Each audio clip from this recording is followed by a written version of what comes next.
Good morning students of class 8। বাড়িতে সবাই ভালো আছে এবং সুস্থ আছো। তো দেখো, আজকের আমরা যে চ্যাপ্টারটা আমরা স্টার্ট করতে যাচ্ছি, সেই চ্যাপ্টারের যে অনলাইন ক্লাস নম্বর 4, অনলাইন ক্লাস নম্বর 4 আমরা স্টার্ট করছি। যে এর আগের যে অনলাইন ক্লাস নম্বর 1, 2, 3-তে যে কনসেপশান দিয়েছি 1, 2, 3-তে, সেই কনসেপশানের ওপর ভিত্তি করে আজকের আমরা শুরু করছি অনলাইন ক্লাস নম্বর 4। তো দেখো, আজকের আমরা শিখব এসআই পদ্ধতিতে জি এর একক নির্ণয়। অর্থাৎ তোমাদের যে সরকারি যে বইটা আছে, অর্থাৎ স্কুলের যে সরকারি গভর্নমেন্ট যে বইটা আছে, অর্থাৎ এই বইটার দিকে তাকাও, এখানে একটা ওয়াইজ মলাট করা আছে এরকম লেখা। তাহলে এই গভর্নমেন্ট বইয়ের যে প্রত্যেকটা লাইন বাই লাইন ধরে ধরে আমি ব্যাখ্যা করে দিচ্ছি, এবং জি এর সম্পর্কে যে তথ্যগুলো আমরা এর আগে পেয়েছি, যে জিকে কি বলা হয়, জিকে ওই আছে সর্বজনীন মহাকর্ষ ধ্রুবক বলা হয়। অর্থাৎ নিউটনের যে ওই আছে দ্বিতীয় ওই আছে নিউটনের ওই আছে মহাকর্ষ সূত্র থেকে যে তথ্যটা আমরা পাই, যে গাণিতিক রাশিমালাটা পাই, সেই রাশিমালাটা হচ্ছে এইটা, যে আমরা লিখব যে নিউটনের মহাকর্ষ সূত্র থেকে পাই F = G × M1 × M2 divided by d square. ঠিক আছে, যেখানে এফ হচ্ছে দুটো বস্তু কণার মধ্যে ওই আছে ক্রিয়াশীল আকর্ষণ বল, অর্থাৎ ওই আছে ওই আছে মহাকর্ষীয় বল। জিটাকে বলা হয় ওই আছে সার্বজনীন মহাকর্ষীয় ধ্রুবক। M1 হলো ওই আছে প্রথম বস্তুর ভর, আর M2 হলো ওই আছে দ্বিতীয় বস্তুর ভর, আর ওই আছে ডি স্কোয়ার হলো ওই বস্তু দুটোর মধ্যে ওই আছে পারস্পরিক দূরত্ব। আমি আর এখানে আর ওই আছে লিখছি না, মুখে বললাম। এর আগে অনলাইন ক্লাস নম্বর 3-তে তোমরা দেখবে যে ওগুলো পাশে আমি লিখে দিয়েছিলাম। ঠিক আছে, এইবার আমরা এখান থেকে আমরা লিখব যে জি সমান আমরা লিখতে পারি f d square, f into d square divided by M1 × M2। দেখো, ওই যে কোনাকুনি গুণ করলে, অর্থাৎ জি ইন্টু M1 × M2-কে যদি বাম সাইডে নিয়ে আসা হয়, আর এফ আর ডি স্কোয়ারকে যদি গুণ করে ডান সাইডে নিয়ে আসা হয়, তাহলে এবার জি এর মানটা আমরা M1 আর M2 রেখে ওই পাশে আমরা ভাগ করে দিয়ে আমরা জি এর মান এইখান থেকে আমরা পাই। এবার আমরা লিখব যে জি এর একক এসআই পদ্ধতিতে সমান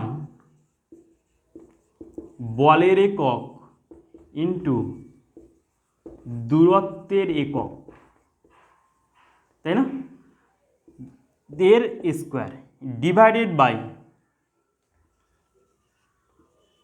প্রথম বস্তুর ভরের একক ইন্টু দ্বিতীয় বস্তুর ভরের একক। ঠিক আছে, প্রথম বস্তুর ভরের একক ইন্টু ওই আছে দ্বিতীয় বস্তুর ভরের একক। তাহলে সমান আমরা লিখব যে বলের একক সমান আমরা কি জানি, এসআই পদ্ধতিতে বলের একক হচ্ছে নিউটন, আর হচ্ছে দূরত্বের একক হচ্ছে মিটার। তাহলে লিখব মিটার স্কোয়ার ডিভাইডেড বাই প্রথম বস্তুর ভরের একক হচ্ছে কিগ্রা, অর্থাৎ কিলোগ্রাম, কিগ্রা ইন্টু কিগ্রা।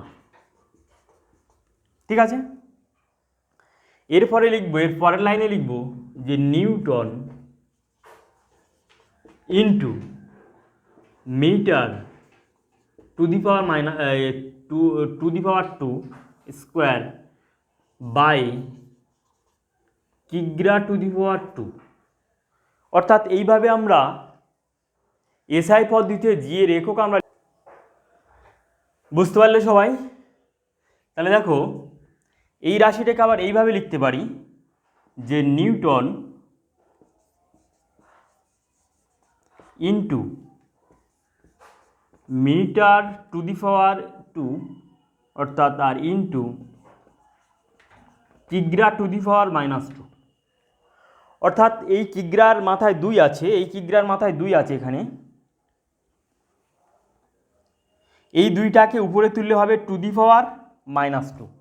অর্থাৎ যে সূচকের চ্যাপ্টার অনুযায়ী, তোমরা অঙ্কে ওই আছে সূচকের চ্যাপ্টার জানো, সেই চ্যাপ্টারের কনসেপশন অনুযায়ী আমরা এটা লিখতে পারি। ঠিক আছে, তাহলে দেখো এইটাকে যদি আবার ইংলিশে লিখি, তাহলে ইংলিশে লিখলে আমরা কি লিখব, যে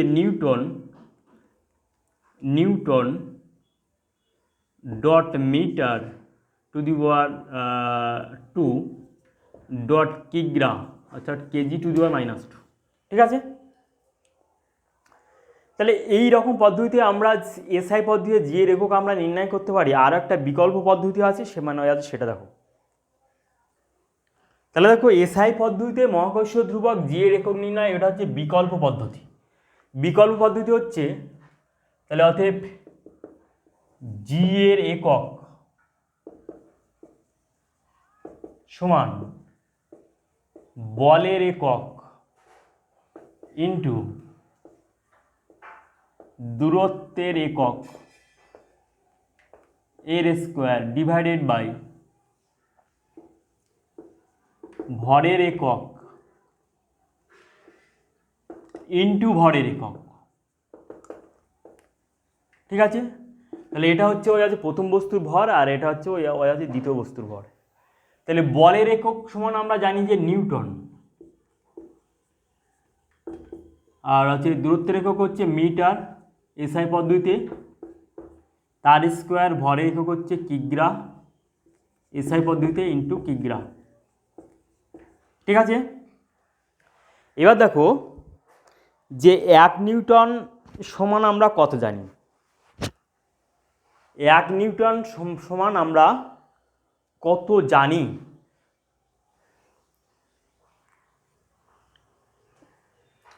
1 নিউটন সমান আমরা জানি যে কিগ্রা, অর্থাৎ 1 কিগ্রা into metre per second square into metre square. অর্থাৎ বলছি দেখো, তাহলে এটা তো নিচেরটা তো কিগ্রা স্কোয়ার হবে। তাহলে 1 নিউটন বল সমান আমরা জানি 1 কিগ্রা into 1 metre per second square.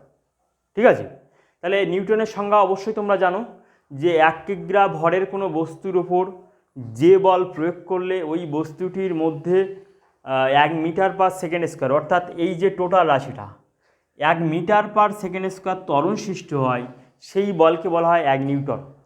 নিউটনের সংজ্ঞা আর ডাইনের সংজ্ঞা এর আগে আমি বলেছি যে 1 গ্রাম ভরের কোনো বস্তুর উপরে যে পরিমাণ বল প্রয়োগ করলে উক্ত বস্তুটিতে 1 সেন্টিমিটার পার সেকেন্ড স্কোয়ার ত্বরণ সৃষ্টি হয়, সেই বলকে বলা হয় 1 ডাইন। তাহলে এই ডাইন আর নিউটনের সংজ্ঞাটা তোমরা ভালো করেই মুখস্থ রাখবে। আবার বলছি নিউটনের সংজ্ঞা, যে 1 কিগ্রা ভরের কোনো বস্তুর উপর যে বল প্রয়োগ করলে উক্ত বস্তুটিতে 1 মিটার পার সেকেন্ড স্কোয়ার ত্বরণ সৃষ্টি হয়, সেই পরিমাণ বলকে বলা হয় 1 নিউটন। তাহলে এখানে নিউটনের পরিবর্তে এই যে টোটাল রাশিটা আমরা লিখলাম, এবার ইকুয়ালটি দিয়ে আমরা লিখতে পারি, এটাকে যদি আমরা ক্যালকুলেশান করি, তাহলে দেখো কিগ্রা ইন্টু মিটার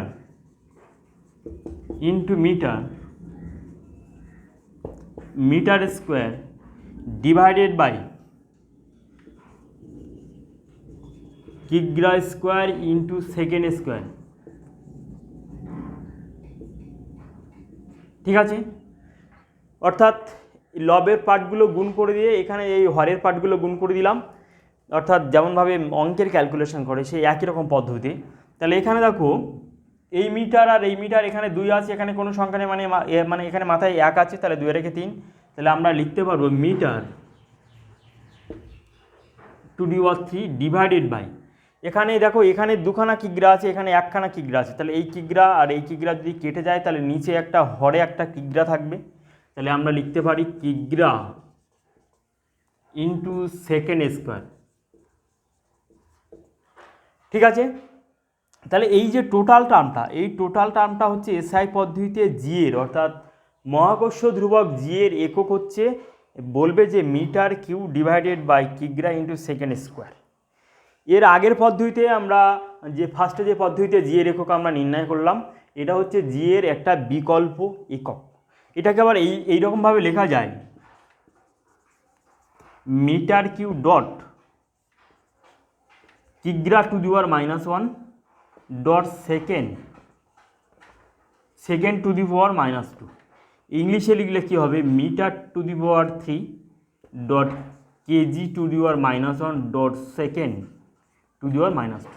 ঠিক আছে, তাহলে দুই রকমভাবে, অর্থাৎ তোমাদের পরীক্ষার সময় যদি শর্ট প্রশ্ন পড়ে যে অপশনে যদি এই একক থাকে তাহলে এইটাকে রাইট দেবে, যদি এই একক থাকে তাহলে মানে এইটাকে রাইট দেবে।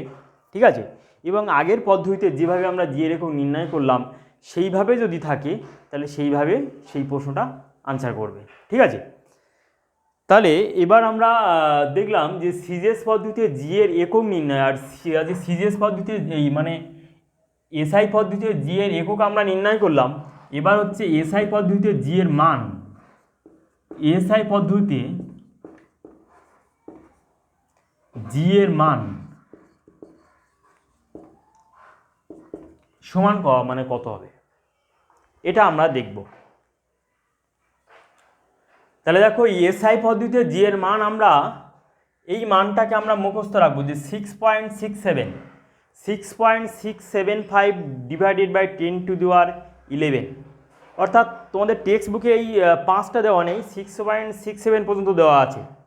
তা তোমরা এই 5টাকে নিয়েও তোমরা বলতে পারো, বা এইটাকে বলা হয় বা এইভাবে লিখতে পারো 6.675 into 10 two the power -11 SI একক প্রায়। অর্থাৎ এই রাশিটাকে আবার এই রাশির মাধ্যমে আবার লেখা যায়, অর্থাৎ ক্যালকুলেশন করে এই 10 10 টু দি পাওয়ার 11কে উপরে তোলে। তাহলে তোমরা আগের ভিডিওতে তোমরা জেনেছো যে সিজিএস পদ্ধতিতে জি এর মান কেমনভাবে নির্ণয় করতে হয়, এবং এই অনলাইন ক্লাস নম্বর 4-এ তোমরা অবশ্যই দেখলে যে এসআই পদ্ধতিতে মহাকর্ষ ধ্রুবক জি এর একক কেমনভাবে নির্ণয় করতে হয়। একটা হচ্ছে ফার্স্টে যে পদ্ধতি করলাম মানে সেই পদ্ধতিতে, এবং বিকল্প পদ্ধতিতে। ঠিক আছে, আর একটা জিনিস এখানে তোমরা জেনে রাখো যে এই দুটো পদ্ধতিতে, তাহলে এই যে সিজিএস এবং এসআই পদ্ধতিতে জি এর একক বা মানটা তো তোমাকে অবশ্যই মুখস্থ রাখতে হবে। তাহলে জি এর একক নির্ণয় করতে গেলে আমাদের কোন কোন জিনিসগুলো, অর্থাৎ কোন কোন তথ্যগুলো আমাদের মনে রাখতে হবে, তাহলে সেই সম্পর্কে আমি বলছি যে কোন কোন তথ্য তোমাকে মনে রাখলে তুমি সিজিএস এবং এসআই পদ্ধতিতে জি এর একক তুমি নির্ণয় করতে পারবে। প্রথম হচ্ছে তোমাকে জেনে রাখতে হবে যে সিজিএস পদ্ধতিতে 1 নম্বর, সিজিএস পদ্ধতিতে তোমার বল, দূরত্ব, ভরের, সিজিএস পদ্ধতি বল, দূরত্ব এবং ভরের একক জানতে হবে। সিজিএস পদ্ধতিতে জি এর মান নির্ণয় করতে গেলে, অর্থাৎ জি এর একক নির্ণয় করতে গেলে বল, দূরত্ব, ভরের একক তোমাকে জানতে হবে। তা বলের একক কি, ডাইন। আছে দূরত্বের একক কি, সেন্টিমিটার। ভরের একক কি, গ্রাম। ঠিক আছে, আর একটা জিনিস তোমাদের জানতে হবে যে 2 নম্বর পদ্ধতিতে যে সিজিএস পদ্ধতিতে 1 ডাইন বল সমান কত, 1 ডাইন বল সমান কত, অর্থাৎ 1 ডাইন সমান কত। তাহলে 1 ডাইন বল সমান 1 গ্রাম ইন্টু সেমি পার সেকেন্ড স্কোয়ার। এই রাশিটা তোমাদের মনে রাখতে হবে। অর্থাৎ 1 ডাইন বল সমান, বা এটাকে ইংলিশে যদি আমরা লিখতাম 1 ডাইন, তাহলে 1 গ্রাম ইন্টু সেমি পার সেকেন্ড স্কোয়ার। এই কনসেপশনটা পাচ্ছে নিউটনের দ্বিতীয় গতিসূত্র থেকে P = mf।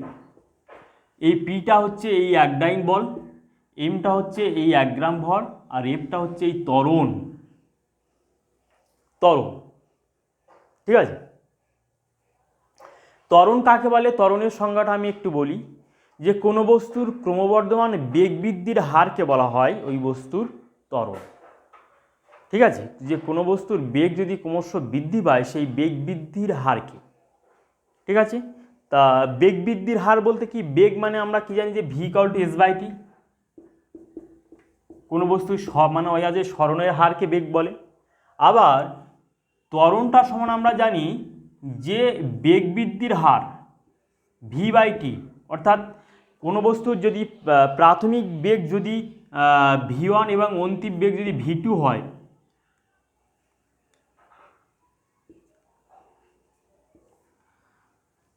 কোনো বস্তুর প্রাথমিক বেগ যদি v1 হয় আর যদি অন্তিম বেগ যদি v2 হয়, তাহলে তাহাদের যে ডিফারেন্স, সেই ডিফারেন্সের হারকে বলা হয় ত্বরণ। অর্থাৎ একটা বস্তু ধরো এখান থেকে চলতে এই ছটাকে বরাবর, ধরো এইখানে এই বস্তুকণাটির বেগ ছিল v1, এখানে এই বস্তুকণাটির বেগ হবে v2, তাহলে এই যে বেগের যে ডিফারেন্স তার হারকে, অর্থাৎ বেগ যে বৃদ্ধি, বেগটা কতটা পরিমাণ বৃদ্ধি হচ্ছে সেই বৃদ্ধির হারকে বলা হয় ত্বরণ। বুঝতে পারলে? ঠিক আছে, একটু অন্য প্রসঙ্গে চলে গেলাম। তাহলে এই জিনিসগুলো তোমাদের মনে রাখতে হবে। 3 নম্বর হচ্ছে তোমার এসআই পদ্ধতিতে জি এর একক নির্ণয় করতে গেলে তোমাদের কি কি মনে রাখতে হবে, এই একই রকম জিনিসগুলো মনে রাখতে হবে। বল, দূরত্ব এবং ভরের একক, বল, দূরত্ব ও ভরের একক তোমাকে জেনে রাখতে হবে। তোমাদের সহজ করে দিচ্ছি যে কোন কোন তথ্যগুলি তোমাদের মনে রাখলে তোমরা সিজিএস এবং এসআই পদ্ধতিতে মানে জি এর একক তোমরা নির্ণয় করতে পারবে। তাহলে আমি বললাম কি যে এসআই পদ্ধতিতে বল, দূরত্ব, ভরের একক, তাহলে বলের একক কি নিউটন, দূরত্বের একক কি মিটার, ভরের একক কি কিগ্রা। এইগুলো তোমাকে মনে রাখতে হবে। আর একটা জিনিস মনে রাখতে হবে যে 1 নিউটন বল সমান সমান কত। 1 নিউটন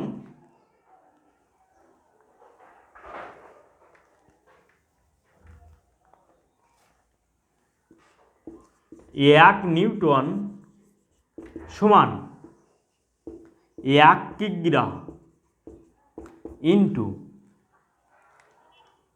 মিটার পার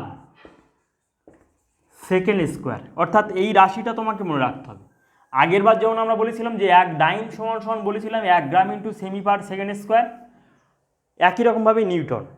তো নিউটনের সংজ্ঞাটা আবার বলছি, দেখো 1 কিগ্রা ভরের কোনো বস্তুর উপর যে বল প্রয়োগ করলে ওই বস্তুটিতে 1 মিটার পার সেকেন্ড স্কোয়ার ত্বরণ সৃষ্টি হয়, সেই বলকে বলা হয় 1 নিউটন। তাহলে ত্বরণ সৃষ্টি করার জন্য কিন্তু বল দরকার, কোনো বস্তুর বেগ বৃদ্ধি করার জন্য কিন্তু অবশ্যই বল দরকার। তাহলে এই যে নিউটন আর ডাইনের এই দুটো তথ্য তোমাদের অবশ্যই জেনে রাখতে হবে। আর ডাইন আর নিউটনের মধ্যে সম্পর্ক তোমরা জানো যে 1 নিউটন সমান সমান 10⁵ ডাইন। 1 নিউটন সমান, আমি লিখে দিচ্ছি সম্পর্কটা, 1 নিউটন সমান 10⁵ ডাইন। ঠিক আছে, তাহলে এই তথ্যগুলো তোমাদের মনে রাখতে হবে। ঠিক আছে, আজকের তাহলে অনলাইন ক্লাস নম্বর 4 আজকের এই পর্যন্ত স্টপ থাকবে। এবং তোমাদের কোনো যদি সমস্যা থাকে তাহলে আমার যে পার্সোনাল নাম্বার তোমরা অবশ্যই জানো, এই নাম্বারে তোমরা ফোন করবে 6294423865। এটা আমার হোয়াটসঅ্যাপ নম্বর এবং কলের নাম্বার। কোনো যদি কোয়ারি থাকে এবং যে আমি যে কোনো জিনিস পড়ানোর সাথে সাথে, কোনো একটা কঠিন জিনিস পড়ানোর সাথে সাথে আমি বলবো যে এই জিনিসগুলো কি করে তোমরা মনে রাখবে, কোন কোন তথ্যগুলো তোমাদের মাথার মধ্যে রাখলে তোমরা এই জিনিসগুলো সম্পর্কে একটা ক্লিয়ার ধারণা তৈরি করতে পারবে। ঠিক আছে, তো আজকের টাইম শেষ হয়ে গেছে। তো আজকের অনলাইন ক্লাস নম্বর 4 তোমাদের এই পর্যন্ত স্টপ থাকবে। ওকে বাই, বাড়িতে সবাই ভালো থাকবে, সুস্থ থাকবে।